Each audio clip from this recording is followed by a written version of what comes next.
Bismillahirrahmanirrahim. Assalamualaikum warahmatullahi wabarakatuh. Alhamdulillah bertemu lagi dengan Bapak. Insya Allah masih dalam pembelajaran IPA. Untuk materi kali ini kita masih mempelajari tentang sistem reproduksi pada manusia.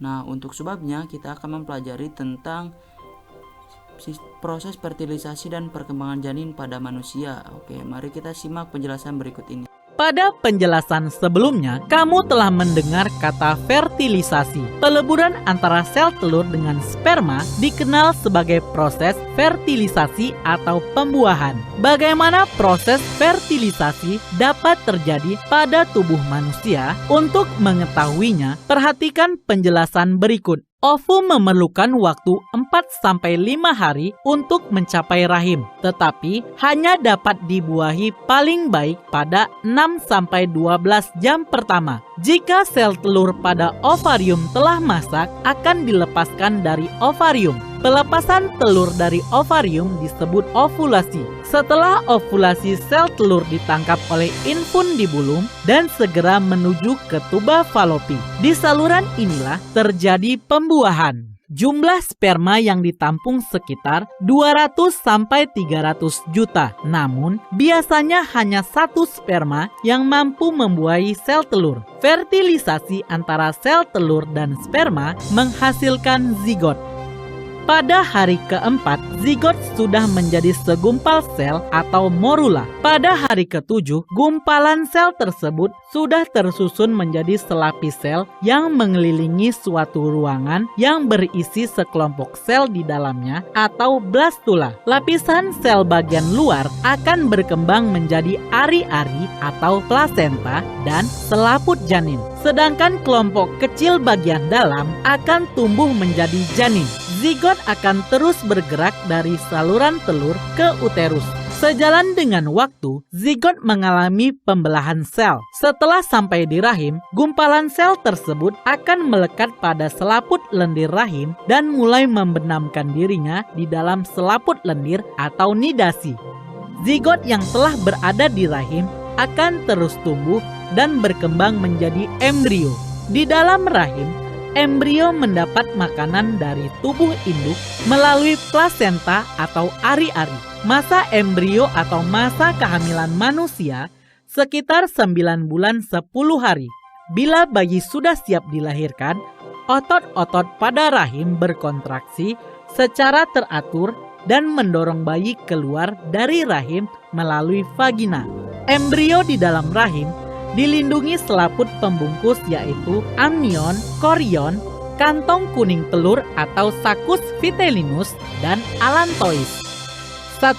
Amnion merupakan membran yang langsung melingkupi embrio dalam satu ruang yang berisi cairan amnion atau ketuban. Cairan ini berfungsi untuk menjaga embrio agar dapat bergerak bebas, melindungi embrio dari perubahan suhu yang drastis serta guncangan dari luar. 2. Korion merupakan membran terluar yang melingkupi embrio. Korion membentuk fili korion atau jonjot di dalam endometrium yang berisi pembuluh darah yang berhubungan dengan peredaran darah ibunya melalui plasenta. Jadi, plasenta merupakan penghubung antara embrio dan jaringan ibunya, di mana plasenta mampu mengalirkan oksigen dan zat-zat makanan dari ibu ke embrio serta mengalirkan sisa-sisa metabolisme dari embrio ke peredaran darah ibunya. 3. Kantong kuning telur atau sakus vitellinus yang terletak di antara amnion dan plasenta merupakan membran berbentuk kantung yang merupakan tempat pembentukan sel-sel dan pembuluh-pembuluh darah pertama embrio. 4. Allantois merupakan membran yang terletak di dalam tali pusat. Allantois berfungsi sebagai alat respirasi, saluran makanan, dan ekskresi. Di dalam allantois terdapat pembuluh darah yang menyalurkan zat-zat makanan dan oksigen dari ibu dan mengeluarkan sisa metabolisme. Penjelasan selanjutnya adalah proses perkembangan pada janin yang berawal dari embrio akan berkembang menjadi janin. Bisa dilihat perubahan pada minggu kelima, jantung, sistem peredaran darah sudah mulai terbentuk. Pada minggu ke-6, hidung, mulut, telinga mulai terbentuk. Masih minggu ke-6, usus halus, usus besar, dan otak mulai terbentuk. Minggu ke-9, organ reproduksi sudah mulai terbentuk.